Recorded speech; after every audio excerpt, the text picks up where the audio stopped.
Salut à tous, j'espère que vous allez super bien. En ce 8 janvier 2026, le rideau est enfin tombé. 12 longs jours de silence, 12 jours où l'on a attendu, scruté, spéculé. Depuis le 26 décembre 2025, plus aucune trace du très populaire chef d'état-major de l'armée nationale. J'ai nommé le très discret mais ô combien commenté Sarah également, ministre déléguée à la Défense nationale. Pas une photo, pas un discours, pas un clin d'œil médiatique.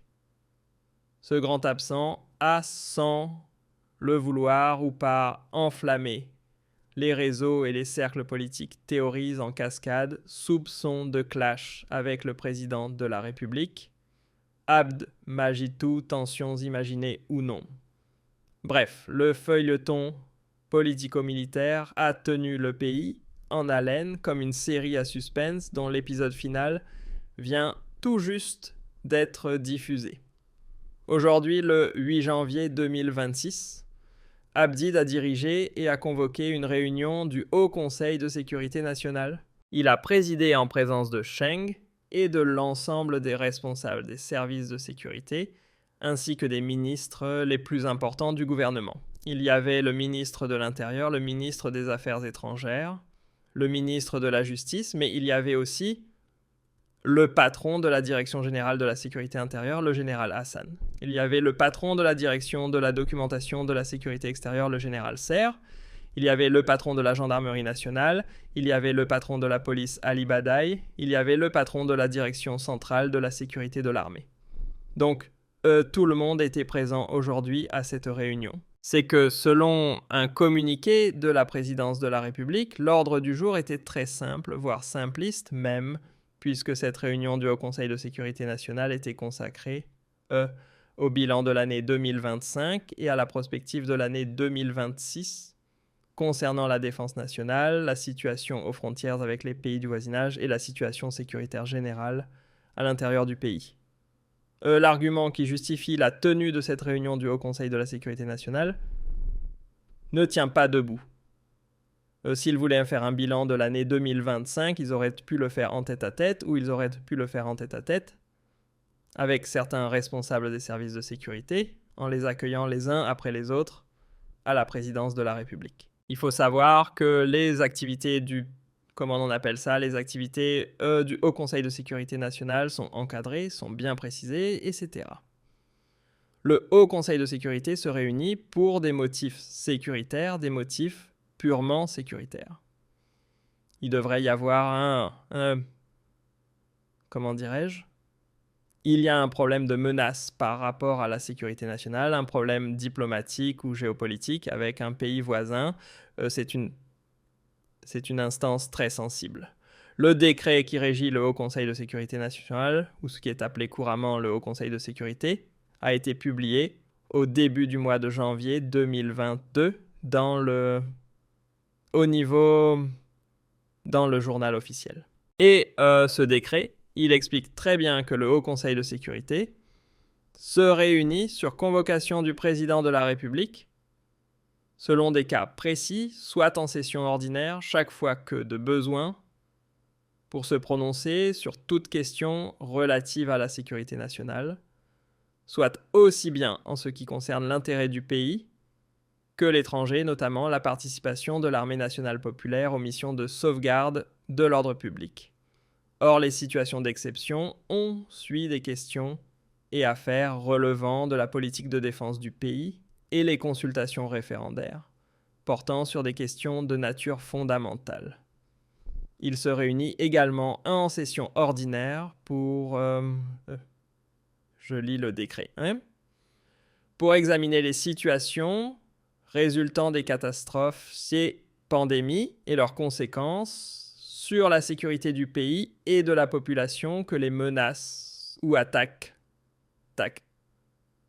graves dirigées contre le système névralgique du pays et les atteintes à la sécurité cybernétique. Les réunions sessions ordinaires du Conseil prévoient aussi l'examen des menaces et phénomènes portant atteinte à la sécurité, à la quiétude et au bon déroulement des événements nationaux importants, ainsi que toute question, situation, affaire autre que celle mentionnée ci-dessus et revêtant un caractère de sécurité ou d'importance avéré pour l'État ou la population.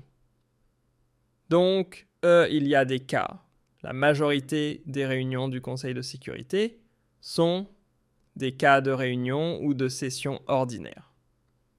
Il y a des cas de session exceptionnelle pour se prononcer sur l'instauration et la cessation des situations d'exception prévues aux articles 97, 98, 99 et 100 de la Constitution. Donc des réunions de bilan, ça n'existe pas réellement pour un Conseil de sécurité nationale ou pour un Haut Conseil de sécurité nationale. Pour un Haut Conseil de sécurité, faire le bilan de quoi? Un bilan aurait pu être communiqué rapidement aux services concernés, notamment par les directions de services de sécurité. Les instances sécuritaires concernées auraient pu, chacune de ces instances, fournir un bilan à la présidence. C'est rare de faire une réunion, ce n'est pas convaincant comme argument. Pour dire la vérité, ce n'est pas du tout convaincant. D'autant plus que le Haut Conseil de sécurité, il a en Algérie un secrétariat qui est chargé de collecter, de centraliser et d'exploiter les informations et les documents nécessaires à la préparation des travaux du Haut Conseil de sécurité, en sus de préparer ces réunions et les éléments de la décision du président du Haut Conseil de sécurité, de notifier ces décisions et d'en suivre l'exécution. Donc il y a un secrétariat qui est chargé normalement de communiquer toutes les informations nécessaires aux membres du Haut Conseil de sécurité. Je rappelle, en Algérie, les membres du Haut Conseil de sécurité sont le président de la République, le ministre de l'Intérieur, le ministre des Affaires étrangères, le ministre de la Justice, le chef de l'Armée nationale populaire, le commandant de la gendarmerie, le directeur général de la Sûreté nationale, le patron des services, les deux patrons des services secrets algériens et le patron du renseignement militaire, ainsi que le directeur de cabinet du président de la République. Ça, c'est Abdou qui l'a imposé. Alors, que fait le directeur de cabinet du président dans des réunions du Haut Conseil de sécurité qui planchent uniquement sur des dossiers sécuritaires? Un directeur de cabinet, est-ce qu'il a particulièrement des compétences sécuritaires en la matière, ou est-ce qu'il peut faire valoir des compétences particulières pour aider les décideurs en charge des dossiers sécuritaires à prendre des décisions?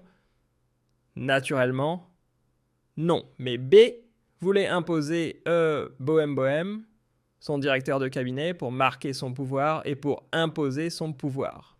C'est justement une démonstration de pouvoir que Tebboune a réalisée à la suite de la réunion de ce jour, de ce 8 janvier 2026. Cette réunion, elle vise uniquement à démontrer aux Algériens et aux Algériennes qu'il n'y a pas de problème entre Cheng et l'objectif de cette réunion, je vous le dis. Il n'y a ni bilan, ni prospective de l'année 2026. Le bilan de quoi? Il y a un secrétariat, il y a eu déjà des travaux. Abdid peut coordonner avec l'ensemble des servis. Aurait pu se rencontrer en tête-à-tête pour parler du bilan, etc. Il n'y a pas de réunion de bilan, c'est une réunion, c'est une démonstration de force à travers laquelle Abdou a voulu affirmer et mettre en valeur l'unité du régime derrière lui. Euching donc refait apparition après une disparition donc qui avait suscité beaucoup de spéculations. Et depuis 48 heures, voire 3 jours sur les réseaux sociaux, des rumeurs annonce le placement sous enquête ou sous interdiction de sortie du territoire national de Boalin, directeur de Kaboun, qui était là, qui était présent aujourd'hui. Des rumeurs annoncent des tensions fortes et violentes entre Teb et Changa à propos de la révision constitutionnelle que Tebboune veut imposer et dont le but ultime est de permettre à Toun de rester pendant des années supplémentaires au pouvoir, comme on l'a expliqué précédemment dans une précédente émission, jusqu'à savoir, au lieu de quitter le pouvoir en 2029, il voudrait rester jusqu'à 2031. Donc il y a eu beaucoup de rumeurs et d'informations concernant les tensions supposées entre Tebshengreha et cette réunion, est une réponse à ces rumeurs-là. Quelle est maintenant la vérité? Bien sûr, une réunion ne signifie pas que les images de cette réunion qui ont été diffusées par l'agence de presse nationale et la présence de Saha peuvent ne pas signifier pour les plus sceptiques qu'entre les deux hommes, il n'y a pas de problème. Alors une mise au point s'impose, les informations selon lesquelles Balan et 4 autres conseillers de Thèbes auraient été mis sous pas changées sont complètement fausses. Tshengela contrôle la justice militaire, il contrôle le renseignement militaire. Il est pratiquement impossible pour le renseignement militaire et la justice militaire d'impliquer les conseillers de Abdidoun qui ont le titre, qui ont le passeport diplomatique, qui ont des fonctions importantes, qui sont protégés par un décret qui date de 2023, lequel leur confère des prérogatives et des super-pouvoirs importants. Il n'est pas possible que Saha, tout seul, les place sous contrôle du Conseil de sécurité nationale. C'est une rumeur infondée. Est-ce que durant son absence, est-ce que Saïd avait boycotté, avait boudé de... Alors, les informations que nous avons pu confirmer, c'est que Saïd était fatigué. Il était fatigué malade, mais cela ne veut pas dire gravement malade. Il était fatigué un peu malade. Il avait pris 5 jours de repos pour s'éloigner un petit peu et il était parti dans sa région natale, à Lantara, du côté de Béké, entre Buskela et Betna. Et il aurait passé les fêtes de fin d'année en présence en famille, dans une ferme qu'il possède. Il a une ferme du côté de Kantara. Kantara, c'est très connu. C'est une belle région. C'est une très belle région. C'est à la fois une région très enchanteresse, magnifique. Les fameux balcons de Kantara, etc. Gantra, comme on l'appelait autrefois. El Kantara, c'est à 52 km au nord de Biskra et à 62 km au sud-ouest de Biskra. Très connu pour les balcons de Roufi, par exemple. Ce sont de fameux balcons naturels comme ça, avec un panorama à couper le souffle sur un paysage où vous avez la plaine, c'est la fin du nord et le début du Sahara. C'est le début des oasis, c'est la fin de la steppe ou la fin des collines du nord.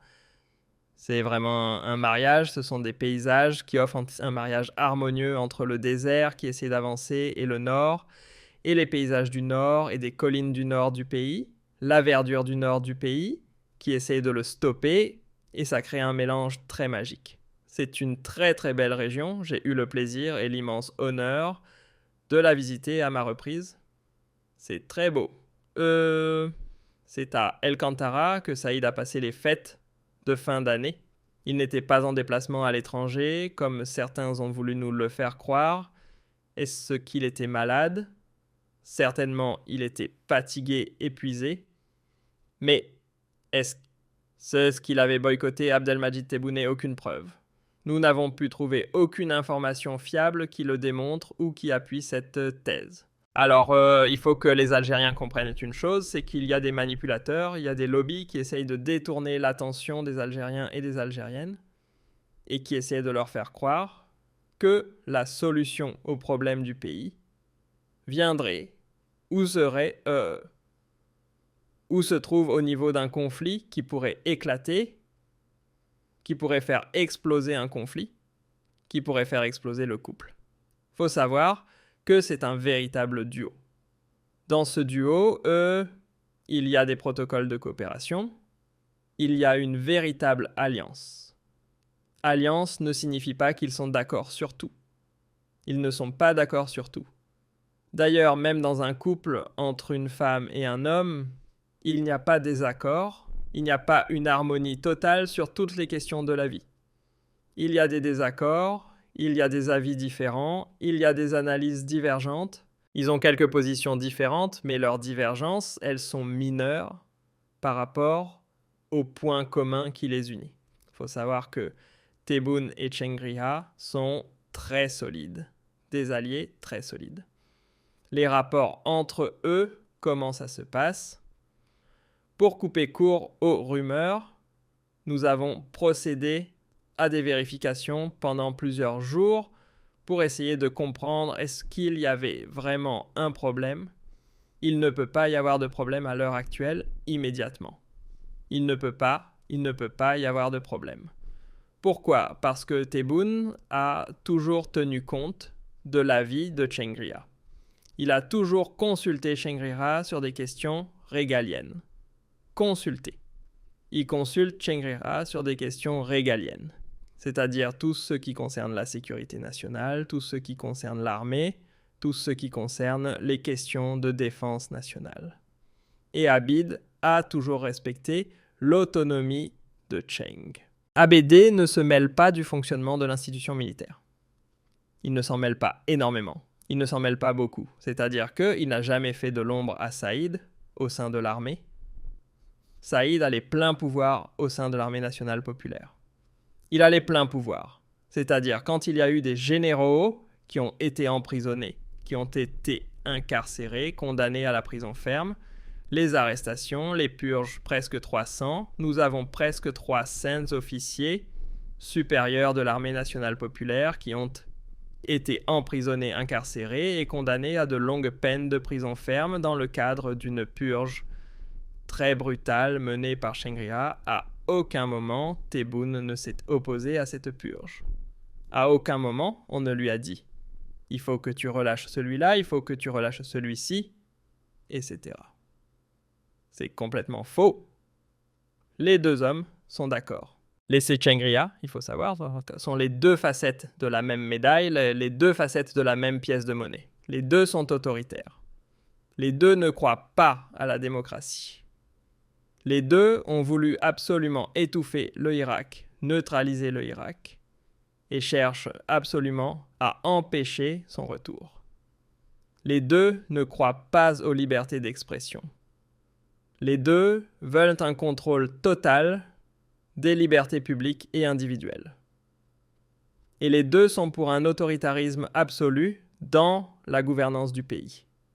Ils ont la même vision du monde, mais vraiment la même vision du monde. Ce sont deux hommes que l'histoire a réunis à un moment donné. Et comme par hasard, ce sont deux hommes qui... Il y a un proverbe en français, une expression qui dit « qui se ressemble, s'assemble ». C'est le cas de Saïd et de Tchengriha. Les deux ont gouverné. Les sources qui essayent de nous faire croire que Tchengriha voudrait se retourner contre Tebboune. Il ne l'a pas fait pendant le deuxième mandat. Qui a soutenu pour le deuxième mandat, c'est Tchengriha. Qui était l'un des plus grands fervents défenseurs du deuxième mandat, c'est Saïd Tchengriha. Et après le deuxième mandat qui a élevé Tchengriha au rang de ministre délégué, c'est Abdelmadjid Tebboune qui a accepté toutes les promotions, toutes les nouvelles nominations demandées au sein de l'armée par Saïd au lendemain du deuxième mandat. C'est Abdelmadjid qui a validé le départ du général-major Atamnia à la tête du commandement des forces terrestres, la mise à la retraite du patron de la garde républicaine, le général de corps d'armée Ben Ali Ben Ali. Il y a eu beaucoup de concessions qui ont été faites par Tebboune à Saïd Tchengriha, comme il y a eu énormément de concessions qui ont été faites par Saïd Tchengriha à Tebboune. Saïd Tchengriha ne se mêle pas du tout des questions économiques, comme Tebboune ne se mêle pas du tout des 18 mètres. En Algérie, on parle de précaré, les 18 mètres. Le précaré de Saïd Tchengriha Tebboune ne le piétine pas. Tchengriha ne piétine pas aussi le précaré de Tebboune. Toutes les questions qui relèvent de la gestion économique, de la gestion financière ou de certaines questions de relations internationales, etc., il est complètement souverain. Mais les deux discutent. Alors, ça arrive que les deux ne soient pas d'accord. Ça arrive. Il y a eu des cas où les deux n'ont pas été d'accord. Il y a eu des cas sur la nomination de certains premiers ministres, sur la position que devrait adopter l'Algérie, sur certains dossiers géopolitiques, sur la gestion sécuritaire de certains dossiers politiques, sur des questions de sécurité nationale, sur des questions de réorganisation des appareils militaires, des appareils sécuritaires les plus importants du pays. Il y a eu des cas de divergence. Ce n'est pas inédit. Ce n'est pas inédit. Mais il ne faut pas imaginer que Saïd Chengriha peut venir taper à la porte d'Abdelmajid, lui donner des ordres, l'engueuler, se montrer sévère contre lui. Ce n'est pas possible. C'est vraiment impossible. Il ne faut pas aussi imaginer que Tebboune le traîne dans la boue, lui manque de respect. Ce n'est pas du tout comme ça que ça se passe, mais vraiment, ça ne se passe pas du tout comme ça. Les deux hommes ont des rapports beaucoup plus harmonieux. Enfin, ils n'ont que des rapports harmonieux. Les sujets de dissension sont vraiment insignifiants quand on les compare aux sujets de convergence qui unissent les deux hommes. Ils ont la même vision du présent et de l'avenir de l'Algérie. Je vous le répète, les deux sont pour l'autoritarisme absolu. Les deux sont contre la démocratie. Les deux sont pour le contrôle des libertés publiques et individuelles. Les deux ont été hostiles et méfiants envers les vagues du Irak. Les deux sont anti-marocains, par exemple, pour prendre l'exemple des problèmes avec les pays du voisinage. Les deux sont pour une Algérie qui doit être une puissance régionale et qui doit avoir de l'influence sur les pays voisins. Après, sur les questions, par exemple, entre la crise entre l'Algérie et la France, Chengriha n'était pas d'accord, n'était pas fort, n'a pas approuvé toutes les actions anti-françaises menées par exemple, sur encore une fois, des choix de certains premiers ministres sur certains incidents sécuritaires, certains sujets sécuritaires ou politiques. Il marque des fois sa différence. Maintenant, il y a le problème de la révision de la Constitution. Est-ce qu'il était contre? C'est probable, mais le mot « contre », il est exagéré. C'est possible qu'ils disent « bon, écoute, ce n'est pas le moment, le pays traverse une situation délicate, ça peut révolter la population, on peut avoir à gérer des mouvements de foule des opposants ou des puissances étrangères, pourraient s'emparer de ce sujet pour nous déstabiliser. Ce n'est pas le moment, peut-être, il faut voir ça plus tard, etc. Ça peut le faire, peut-être qu'il l'a fait. C'est ce qui a expliqué, c'est ce qui explique pourquoi, peut-être, il a remporté ce projet-là. Ou peut-être que les deux ont organisé, les deux s'entendent tellement bien qu'il est possible, imaginable, qu'ils aient organisé eux-mêmes une mise en scène pour voir, pour sonder ce qui se passe au sein du système. Est-ce qu'au sein du régime, il y a un consensus autour du prolongement du pouvoir de Taban? S'il n'y a pas de consensus, mais l'absence de consensus, ce n'est pas à cause de Changa.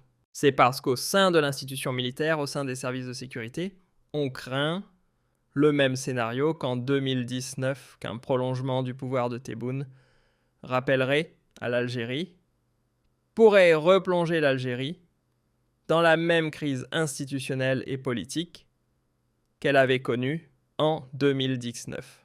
Cheng n'est pas tout seul au sein de l'armée, il y a des chefs de région, il a un état-major, il y a des chefs de corps, il lui parle, etc. Cheng, il est dictateur, il est très autoritaire lui-même, mais il écoute. Quand il s'agit de questions très sensibles, il écoute, on lui fait des rapports. Il demande même des rapports à d'anciens ministres, à d'anciens dirigeants qui étaient au pouvoir auquel il accorde de la crédibilité et qu'il voue plus ou moins pour du respect, etc. Où là, il a une certaine considération pour eux. Donc il essaye de se faire sa propre opinion, ça lui arrive de consulter. Mais les deux sont tellement autoritaires qu'à la fin, ils imposent leur point de vue et entre les deux, ils essaient de se ménager. Rappelons-le, quand il était malade, etc., hospitalisé en Allemagne, il n'a jamais essayé de le destituer, etc. Bien sûr qu'il n'était pas fort. Shi, en plus, n'a pas les mêmes pouvoirs que Gaïd Salah. Il faut savoir que, jusqu'à aujourd'hui, tous les chefs de région ne sont pas acquis à 100%. Ça veut dire ne sont pas issus à 100% de son clan. Il n'a pas nommé tous les chefs de région.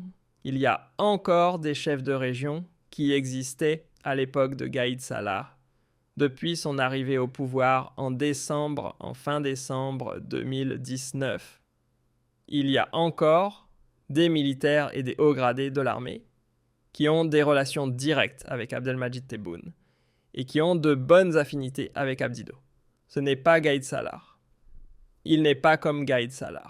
Il n'est pas aussi populaire, aussi fort au sein de l'armée que Gaïd Salah. Salah, il a eu 15 ans, il a travaillé sur son image, il a imposé ses réseaux. Ensuite, il y a eu la fête de la cocaïne du port d'Oran qui lui a permis de rebondir et de monter en puissance.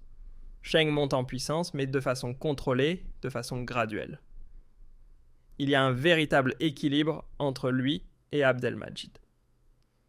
Maintenant, est-ce que le couple exécutif officiel peut être divisé, peut être séparé? C'est possible dans une seule... Moi, je n'ai identifié qu'une seule situation. S'il y a des troubles à l'ordre public, s'il y a un retour s'il y a une contestation, s'il y a une révolte populaire, là peut-être il sera forcé contraint de lâcher ou de le remettre en cause, de mettre fin à son alliance avec lui. Ce n'est pas le cas aujourd'hui. Le pays, qu'on le veuille ou non, il y a une opposition qui est emprisonnée, persécutée, contrôlée, réprimée, etc. Mais le régime tient le pays. Il n'y a plus de contestation populaire, il n'y a plus de manifestation. Pourquoi voulez-vous que Chengria lâche? Maintenant, on va réfléchir à d'autres points de vue. Pourquoi voulez-vous que Tebboune lâche? Il l'a soutenu pour le 2e mandat, il lui a domestiqué l'armée, il a fait une purge, il s'est débarrassé de plusieurs généraux qui auraient été ambitieux carriéristes, etc. Et puis c'est un problème de le remplacer. Le remplacer par qui? Et qu'est-ce qui garantit que le remplaçant de Chengria ne va pas savourer le pouvoir, ne va pas trop aimer, trop goûter aux jointes du pouvoir? Il pourrait se retourner contre lui. Avec Cheng, au moins, il sait à quoi s'attendre, il a testé.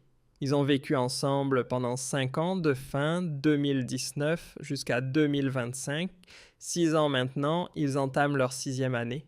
Ils se connaissent bien. Donc pourquoi voulez-vous que Tebboune essaye ou teste ou place un autre chef d'état-major à la tête de l'armée? Il prendrait le risque de voir un problème avec lui plus tard, ou que le nouveau chef d'état-major pourrait lui faire un coup d'état, ou pourrait s'émanciper de son emprise, etc. Au moins, avec Shanga, il sait qu'il a le contrôle. Et Shanga sait qu'il a le contrôle. C'est un duo qui est gagnant tant qu'il n'y a pas de révolte populaire, tant qu'il n'y a pas de troubles à l'ordre public, tant qu'il n'y a pas de très vaste ou des contestations populaires de très grande ampleur, ce duo va se maintenir. Et je ne crois pas, moi, à ces dissensions ou à l'effritement de ce duo, ou à ces dissensions qui nous sont rapportées entre ça. Ils ne sont pas d'accord sur tout, encore une fois, et ça c'est normal. Mais je crois que le système aujourd'hui, le régime actuel, ne va pas s'aventurer à s'auto-saboter ou à s'auto-affaiblir alors que ça marche entre Tebboune et Qing, ça marche, le pays, il est tenu. Maintenant, l'avenir, oui, la succession de Tebboune va causer problème. Comme la succession de Shengela va causer problème aussi pour le Tebboune. Mais on est en 2026, il reste encore 3 ans pour le mandat de Tebboune. À partir de 2027, effectivement, la question se posera qui va partir le premier.